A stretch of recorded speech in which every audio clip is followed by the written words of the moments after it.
Good day, classmates. Wala ka pa rin bang client hanggang ngayon? Nag-struggle ka pa rin ba na makakuha ng reply sa mga ina-applyan mo? Baka kailangan mo lang aralin kung paano i-market ang mga services mo. In this video, I'm gonna teach you how to market your skills as a VA para hindi na ikaw ang mga hunting ng clients, sila na mismo ang lalapit sa'yo.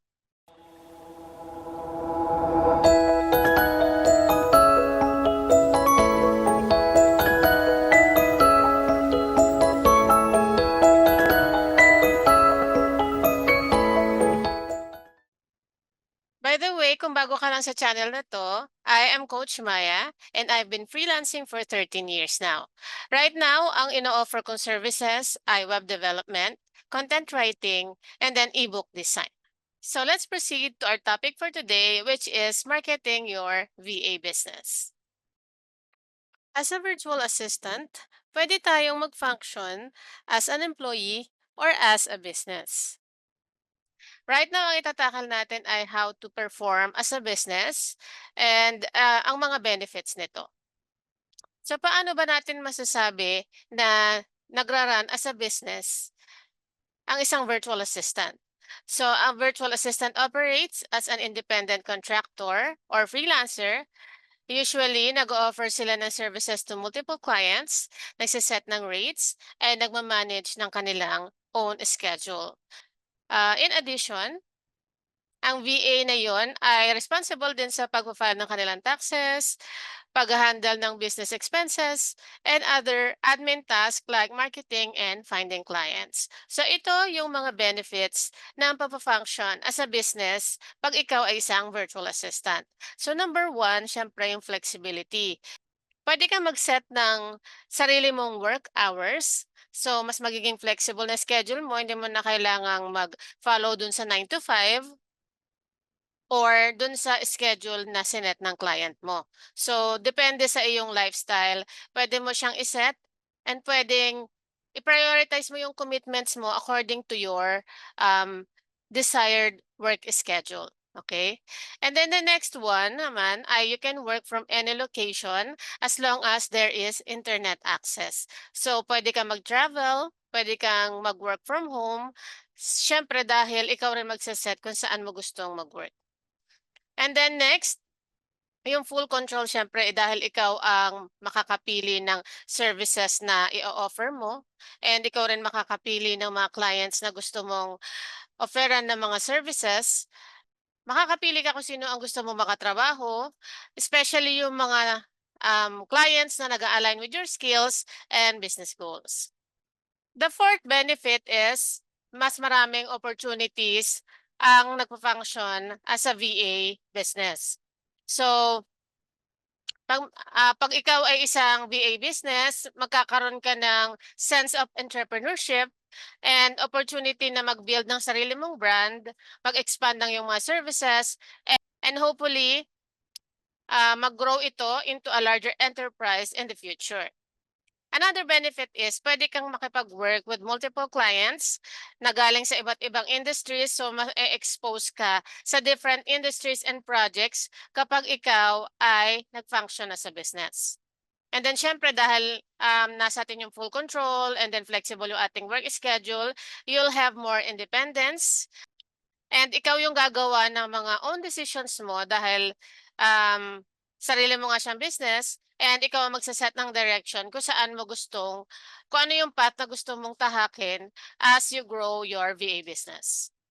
So now that we are done discussing the benefits of functioning as a business, pag ikaw ay isang VA, let's go over naman dun sa mga marketing methods na pwede mong gawin pag ikaw ay nagsisimula pa lang as a virtual assistant.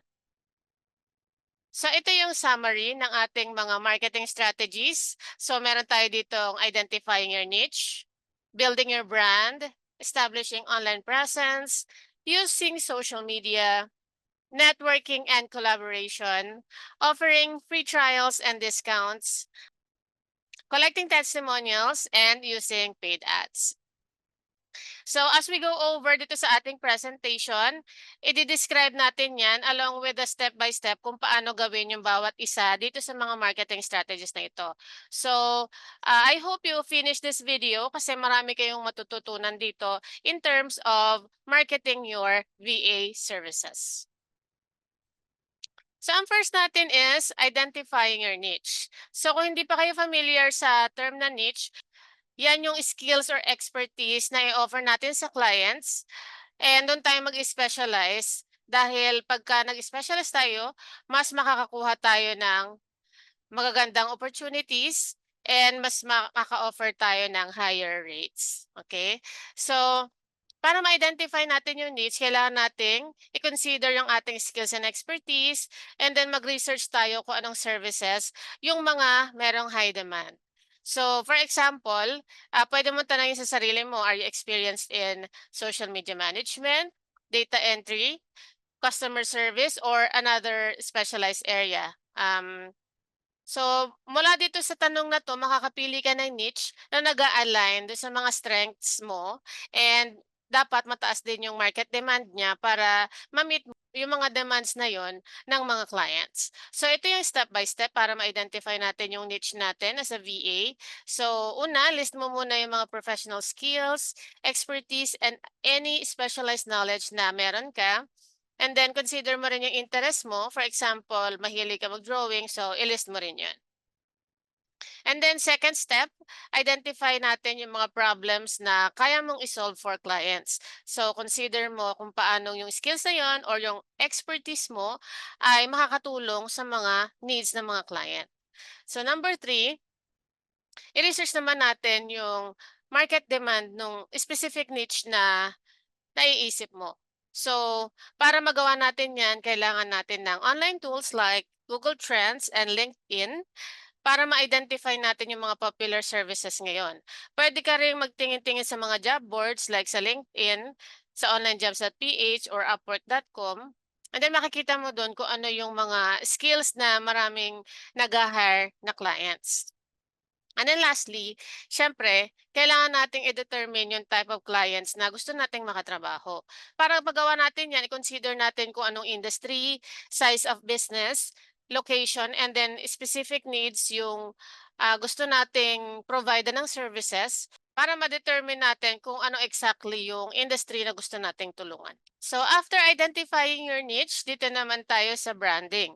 Ito lagi yung tinuturo ko sa mga classmates natin sa Stellar Freelancing Academy, no? Kasi yung branding laging na-overlook yan ng mga kapwa natin VAs kasi akala nila pagka VA tayo, apply lang tayo ng apply and then that's it. Pero dapat matuto rin tayo mag-brand ng sarili natin kasi this is how makaka-establish tayo ng authority online and dito natin mapapalapit yung mga clients na kailangan natin. Okay, so para ma-brand natin yung virtual assistant business natin, kailangan natin gumawa ng distinct identity and maka-attract ng clients. So pagka meron tayong effective branding, mako-communicate natin yung values, expertise, and uniqueness, and masiset natin yung sarili natin from other VAs na similar din yung ino-offer na services. So ito yung mga steps on building your VA brand. So first step, syempre, choose ka ng unique na business name and logo. Dapat high quality yung ating logo and dapat pag nakita mo yung logo, ang sinasabi niya ay, ito VA business 'to. Ito yung perfect, ito yung nagre-resonate with my personality. So ayan, dapat gano'n yung dating ng ating logo and bagay talaga siya dun sa in-offer nating services.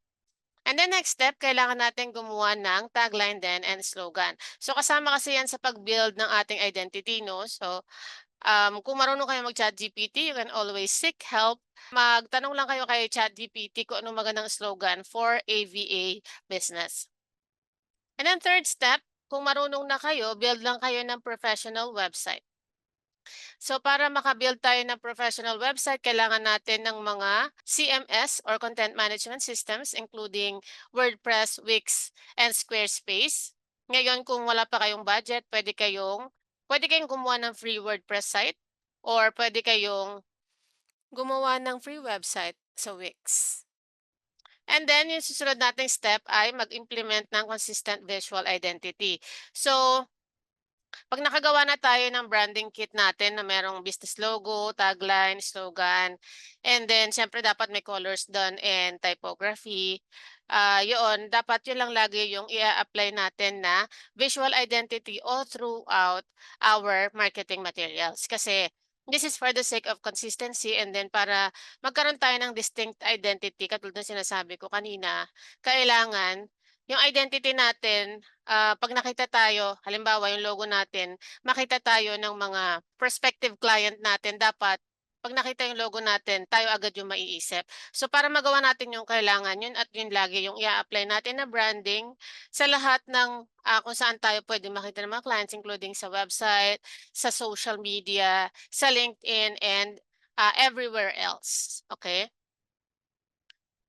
And then siyempre, very important din itong step na ito, yung building social media presence.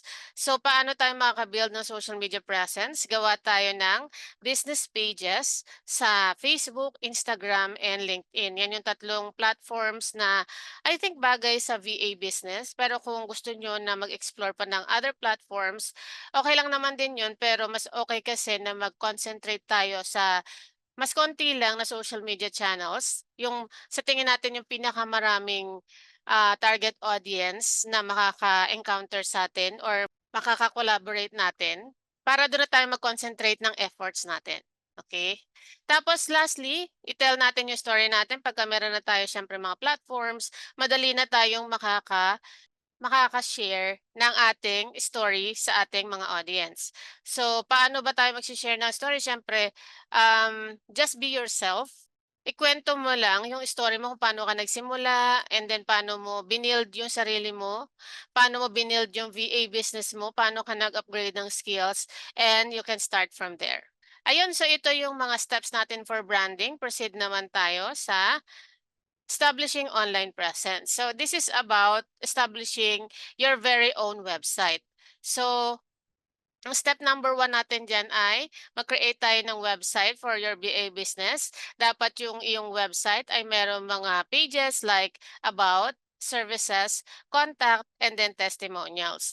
Yung testimonials natin kung wala pa tayong clients before, pwede tayong humingi ng mga comments from our former superiors. For example, kaklose mo dati yung supervisor mo and you're confident na makaka-provide sila ng positive feedback to you as a worker. So ayan, pwede natin gamitin yon as a testimonial dun sa ating website.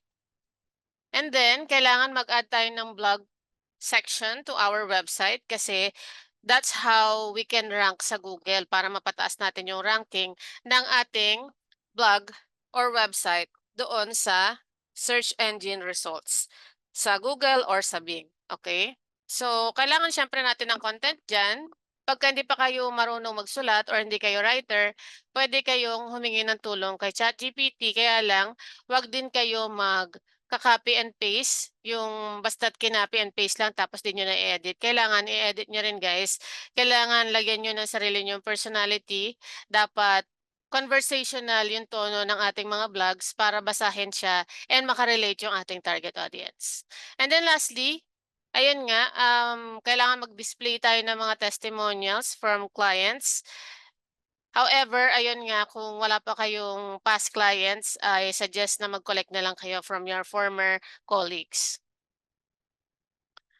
And then the next step naman ay paggamit ng social media to increase exposure and authority. So, ang first step natin dyan ay mamili tayo ng social media platforms. Of course, dapat yung mga social media platforms natin ay nandun yung mga target audience natin. So, for example, yung LinkedIn, Facebook, and Instagram, ang popular choices for VAs. So, try nyo yung mga yan and saka na kayo mag-explore pagka okay na kayo dyan sa mga pages na yan. So, next step natin ay mag-set up ng professional profiles with consistent branding. Yung sinasabi ko kanina, kailangan natin ng branding kit. Ilalagay ko yung sa comment section yung link ng sample ng branding kit para alam niyo kung ano yung exactly yung tinutukoy ko. Pero kasi meron akong gagawin na separate tutorial for branding kit. So, abangan niyo na lang yun guys and definitely ipopost ko yun as soon as possible. Ayun. So, ang ating branding kit dapat meron siyang logo, business theme, tapos yun yung mga typography, yung mga kind of images na gusto nating i-include sa ating social media channels and website, and then syempre yung contact information. And then, pagka meron na tayong social media pages, we can then create and share content na nag-showcase ng ating expertise, pwedeng mga tips, insights, or case studies. Yung case studies, guys, yun yung mga success stories na halimbawa, na-solve nyo yung, halimbawa, i-define nyo yung problem, and then yung solution, and then what you did para ma-solve yung problem ng client nyo before. Pero kung wala pa, pwedeng yung mga tips and insights na lang muna. And then next, yung networking and collaboration. So bakit ba tayo nakikipag-network? It is to expand our reach and increase visibility. So ito yung mga methods na pwede mong gamitin to network and collaborate within the industry. So number one, pwede kang mag-join sa relevant online communities. Sa Facebook, napakaraming groups na pwede mong pag-joinan para matuto ka sa mga experiences or sa mga insights ng iba. And then syempre makakatulong din yung virtual events and webinars dahil usually naman yung mga webinars free lang yan. Join lang kayo ng join kasi free naman yan. And maglaan talaga tayo ng time para matuto and mag-network sa mga kapwa natin freelancers kasi ako as a freelancer, ang dami kong nakuha din na projects na referrals lang ng mga kapwa freelancers. So I highly suggest na makipag-network tayo sa mga kapwa natin kasi hindi natin alam baka sila pa yung maging tulay or daan para magkaroon tayo ng more clients in the future. Okay? So next naman natin ay connecting with influencers or experts. Pwede tayong magpa-mentor, katulad dito sa Stellar Freelancing Academy. Kung afford nyo naman, pwede kayong magpa-mentor or magpa-coach sa akin or sa other experts na makikilala ninyo para alam nyo na tama yung path na tinatahak ninyo dito sa freelancing kasi minsan pagkabaguhan nalo-lost yung mga VAs, hindi nila alam kung ano itatahakin nila na path. So para sure kayo na tama yung ginagawa ninyong steps, you can always consult experts dito sa industry. Okay. Tapos next step natin ay mag-team up tayo with other VAs. Ako nakapag-team up na ako with other VAs before, kaya lang nung una sila yung nag-a-outsource sa'kin ng mga halimbawa content writing task kasi siyempre nga naman mahirap magsulat, so ako yung gumagawa nun for them. Pero ngayon ako na yung nag-a-outsource to VAs. Kaya lang, kung may magtatanong sa comment section kung nag-hire ako, right now hindi pa po kasi I try to do yung mga task ko by myself kesa ipagawa sa iba hangga't kaya ko kasi mas makokontrol ko yung quality pag gano'n. Pero in the future, I'm looking at building another team again. And the next step natin ay makapag-collaborate with businesses. Pwede kayong mag-reach out sa mga businesses na sa tingin nyo ay nangangailangan ninyong services. So, malay nyo, pag nag-reach out kayo sa mga businesses, ay nangangailangan pala sila sa inyo ng services, di lang natin alam. So, kung padadaliin nyo na yung process na kayo na mag-reach out sa kanila, mas magkakaroon ng chance na magkaroon kayo ng client sooner. Okay? And then last step ay mag-follow up tayo and maintain natin yung mga relationships natin dun sa mga channels na nabanggit ko dito sa network and collaboration. So, wag lang tayo basta mag-reach out the first time. Kailangan mag-follow up and maintain din tayo ng relationships natin with the people in our network. Ang next strategy naman natin ay offering free trials or discounts. So, para makapag-offer tayo ng free trials or discounts, ito yung mga steps natin. So, ang first one ay kailangan natin i-determine kung ano yung mga services na i-offer natin for free. So, pwedeng single service, a package of services, or specific number of hours lang. Pero definitely dapat mahikli lang yan kasi pagka super dami ng hours na ipoprovide nyo for free, lugi naman kayo and syempre baka abusihin din tayo ng mga nag-a-avail ng mga free services.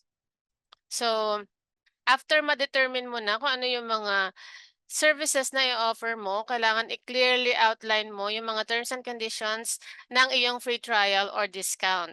Dapat merong eligibility criteria, kung ano yung mga included sa offer, and kung ano-ano yung mga limitations mo doon sa free trial na yon. And then, pagka nagawa mo na yon, you can develop a promotional campaign para i-announce mo yung free trial mo or yung discount offer.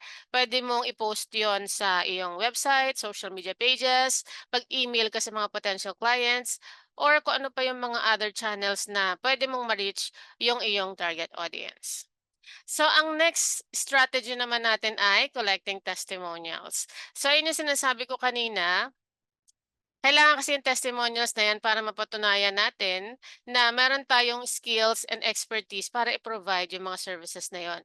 So yung testimonials, yung one of the best ways para i-portray yun. So number one, ask po muna tayo ng testimonials kung meron tayong mga nagawang projects or meron tayong naka-work before na related dun sa in-offer nating service. And then, make it easy for clients to submit their testimonials. Kung meron ka ng client ay nagpagawa sila sa'yo ng maliliit na projects, pwedeng-pwede rin yun. Hingi ka lang sa kanila ng testimonials. Kahit short lang, one paragraph, ganyan. Para mapadali mo yung pag-leave nila ng testimonials para sa'yo, gawa ka ng form sa Google Form or hingi ka na lang ng simple comment sa kanila from email para makakuha ka ng feedback from them. And then third step, pag nakakolekta ka na ng testimonials, display mo yung mga yon sa iyong website, social media, and other marketing materials para magkaroon ka ng proof na ikaw ay isang expert dun sa field na napili mo.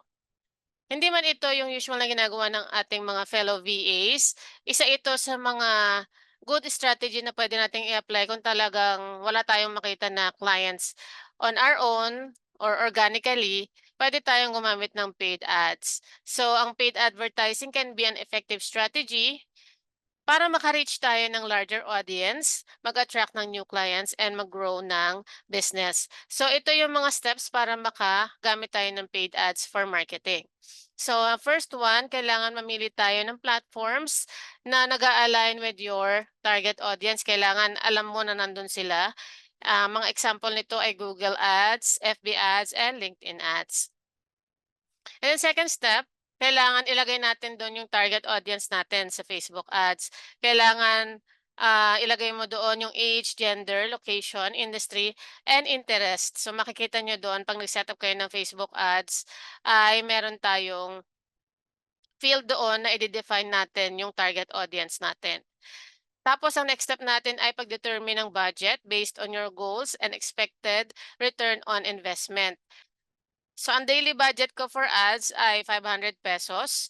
So, sabi ng mga experts din na napagtanungan ko before, kailangan daw at least 500 pagka sa Philippines ka nag-advertise. Pero kayo kung mababa pa yung budget nyo, pwede naman as low as 300 pesos. Pero depende rin kasi dun sa niraran nyo na campaign.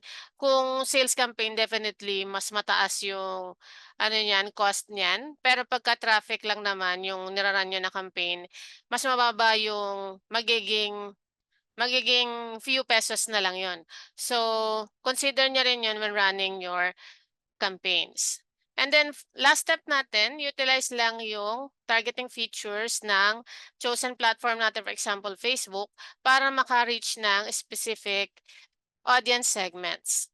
So, kailangan i-filter lang natin yung target audience natin doon nga sa isa-set up natin na ads para sure tayo na nata-target natin yung mga tamang tao. Okay? So, kung gusto niyo ng tutorial for Facebook ads, meron tayong mini course niyan dito sa ating Stellar Freelancing Academy channel. So, ililink ko yan dun sa description or ilalagay ko rin dito sa link sa taas, dito sa taas ng ating video para maklik nyo na agad yung Facebook ads tutorial natin. So kung meron kayong questions about this topic, please feel free na mag-leave ng comment down below. And lagi ako nag-check ng mga comments every day. Rest assured, masasagot ko yung mga yan as soon as possible. So thank you for watching guys. I hope na may natutunan kayo in today's topic and sana makatulong itong video na ito para magkaroon na kayo ng client the soonest possible. Please don't forget to follow us on Facebook, Instagram, LinkedIn, TikTok, and syempre mag-subscribe na rin kayo dito sa aming YouTube channel para updated kayo sa mga new tutorials and courses na ina-upload namin dito sa aming channel. So ayan guys, once again, I am Coach Maya, reminding you to keep hustling and improving your skills. Happy freelancing!